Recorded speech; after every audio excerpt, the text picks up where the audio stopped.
Hi, it's Coco here, and today I will be telling you everything that happened last session because we lost the footage. Last session we met with an old lady named Orespina who read all of her hands, and I remember she saw war in Sylvester's hand.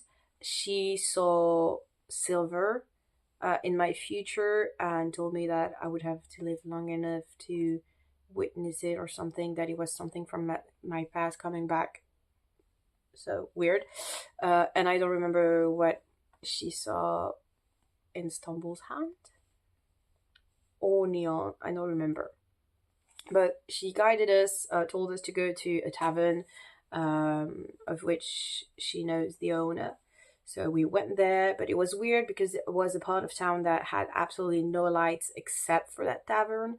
But we went anyway because we're stupid. And in front of it, well, not kind of in front, but like next to it in a small alleyway, there was a weird man looking at us. So we were like, what's going on? But we did not really interact with him. We went inside the tavern, and the owner welcomed us. And when we told him that we came because Orespina sent us, he was like, "Oh yeah, Orespina, she's an old friend." Blah blah blah. He gave us a drink and told us, "You know what? This is gonna be everything that you wanted." And we were like, "Shit, it's not."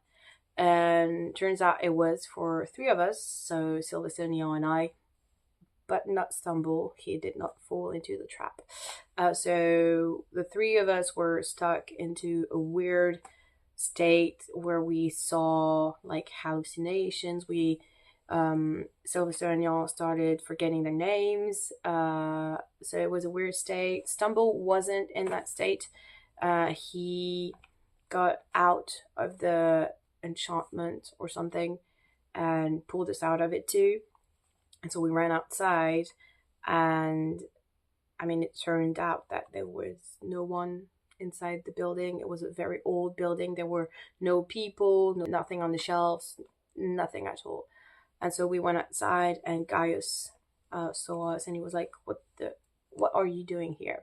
And so we followed him to the tavern that we were actually supposed to go to, and he told us that Orespina was an old and kind of senile woman, that she was really nice but very old and very cray cray.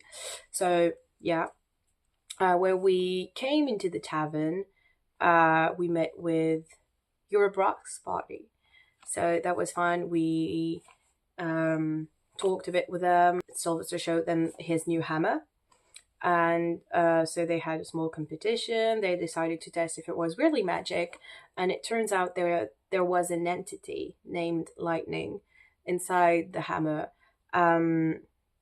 which explains why the hammer makes lightning bolts and stuff. And so Sylvester made a deal with Lightning. So yeah, that was fun. Um, on Stumble's side, at some point he was outside and he met with someone he owes money to, and yeah, that it was weird.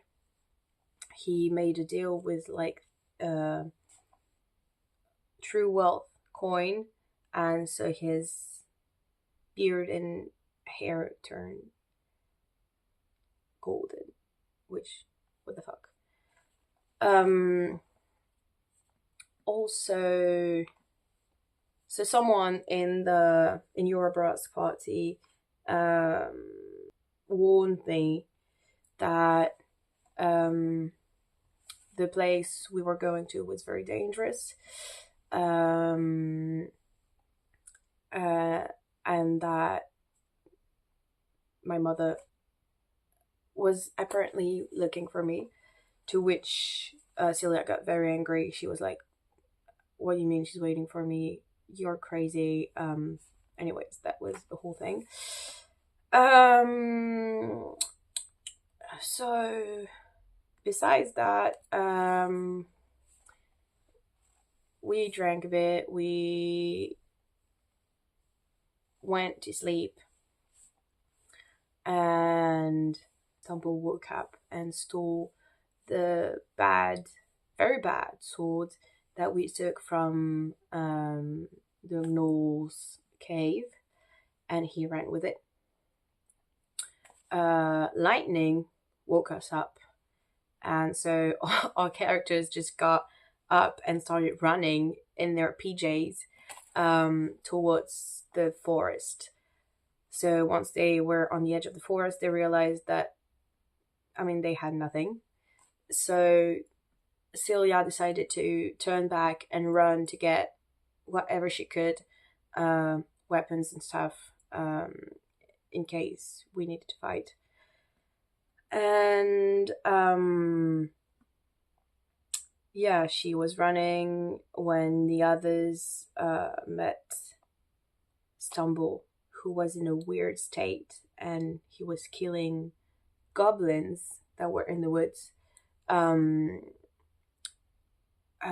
he stabbed Sylvester. Shocker. And so after that, he woke up from his weird daze and he was like, what happened? So that was weird.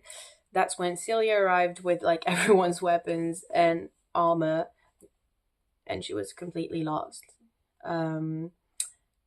Then he explained that he had met the Goblin King in the woods, and that he was talking with him because apparently the goblins, the king of the goblins wants them to be more civilized, and he wants to build a town and establish like an actual place for goblins. He wants them to be better and to have like normal jobs and stuff. He wants them to stop stealing and slaughtering and stuff. He wants them to be a really civilized people now.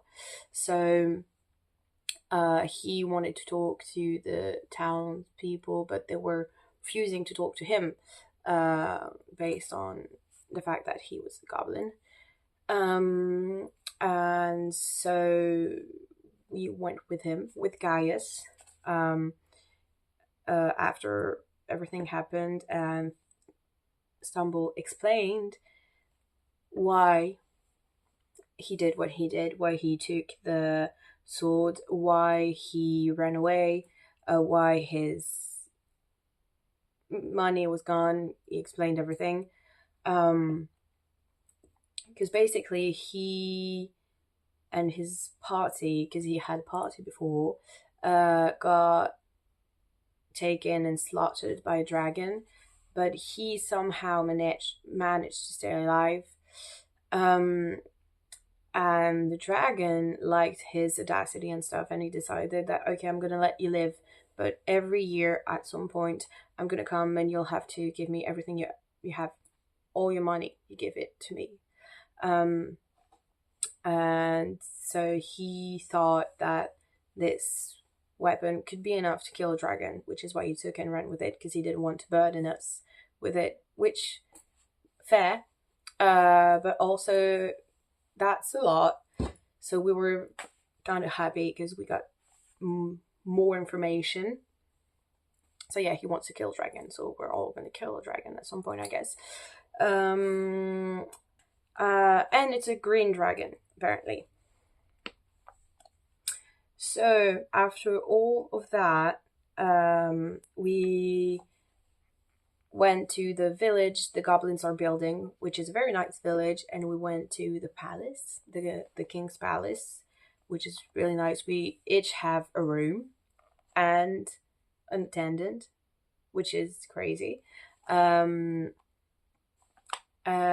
every character had a dream in which they saw 3 figures standing before a precipice of a lake or something with black sand. And so there is a man in a shining armor, a white coat, and a red ribbon or like kind of veil on his face. He has long golden hair and a great army behind him. And next to him there's a figure in bronze armor with like no skin showing. It's like all plates over everything. And he has on his helmet, there's 2 hands like this in front of where the map should be. And he has like thorns all over his forearms, like really going up. And there's a third man, like who looks very much like a soldier, an old soldier, but less conventional than the other two. And then there's a city further up, a city made of piles of ruin. It's kind of rebuilt, and my character Celia, she saw an elvish woman writing a book and looking at her directly. And within a great tower in the city, and with a blade outstretched from his hand, twitching and smiling, there is this most heinous figure. Its face is kind of like cracked like glass, and she is incapable, Celia, of looking away from it. It's the death of chivalry, that character. And then she wakes up.